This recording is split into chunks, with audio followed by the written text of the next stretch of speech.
Hello, good afternoon. কেমন আছেন সবাই? অনেক দিন পর চ্যানেলে আসছি। তা প্রথমে এখানে কুকিং ভিডিও দিতাম, কিন্তু এতটা অসুবিধা হয়ে যাচ্ছে যে সারাদিন রাত ভিডিও করা খুব অসুবিধা হচ্ছে। তো সেই জন্য আর এডিটিংয়ের অনেক রকম অসুবিধা থাকে, তো তাই জন্য চ্যানেলটাকে যাতে কন্টিনিউ করতে পারি সেই জন্য এখানে এবার থেকে ডেইলি লাইফস্টাইল আমরা কি করছি না করছি সেগুলো শেয়ার করব।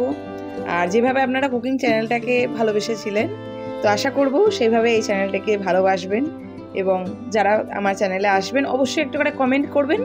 আমিও আপনাদেরকে অবশ্যই একটা করে রিটার্ন অবশ্যই আপনাদের সাথে জুড়ে থাকবো।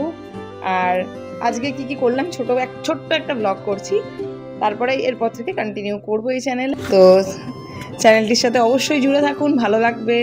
আর আপনাদের সবার লাইফস্টাইল আমিও দেখতে চাই, কমেন্ট করব অবশ্যই। আর আপনারাও যেন অবশ্যই আমাদের সাথে থাকবেন। Thank you. তা আজকে সকালবেলা ভেবেছিলাম যে চিংড়ি মাছের মালাইকারি খাবো। তো তার জন্য ছোটনকে বলেছিলাম, মানে আমার হাজব্যান্ড, ওকে বললাম যে তুমি অল্প 250 মতো চিংড়ি মাছ আনো। তো সেটাকে ছাড়িয়ে আনেনি, আমি ছাড়ালাম। বাড়িতেই নারকেলের দুধ বানালাম, মানে নারকেলটাকে ভালো করে পিষে নিয়ে সেটা থেকে মানে ভালো করে ছাঁকনি দিয়ে নারকেলের দুধ বের করে নিয়ে চিংড়ি মাছটাকে নুন হলুদ মাখিয়ে নানা রকম যে প্রসেসগুলো হয় সেইভাবে বানালাম চিংড়ি মাছের মালাইকারি। আর এখানে টমেটো বেটেছি, একটু আদা জিরে পেঁয়াজ এই সমস্ত বাটা করে ভালো করে চিংড়ি মাছটাকে ভেজে নারকেলের দুধ দিয়ে বানিয়ে নিয়েছিলাম চিংড়ি মাছের মালাইকারি। তো খুবই অত্যন্ত সুন্দর হয়েছে খেতে।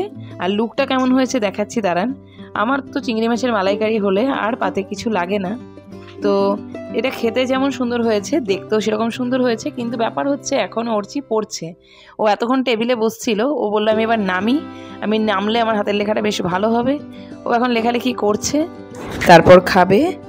আর এখানে আমি জামা কাপড় পুরো রোদে দিয়ে দিয়েছি, কারণ কি এখন মানে স্কুলের আজকে ছুটি, গুরু পূর্ণিমা, তো সেই জন্য আজকে তো স্কুল ড্রেসগুলো সব লাগেনি, সবগুলোই কেচে রেখে দিয়েছি।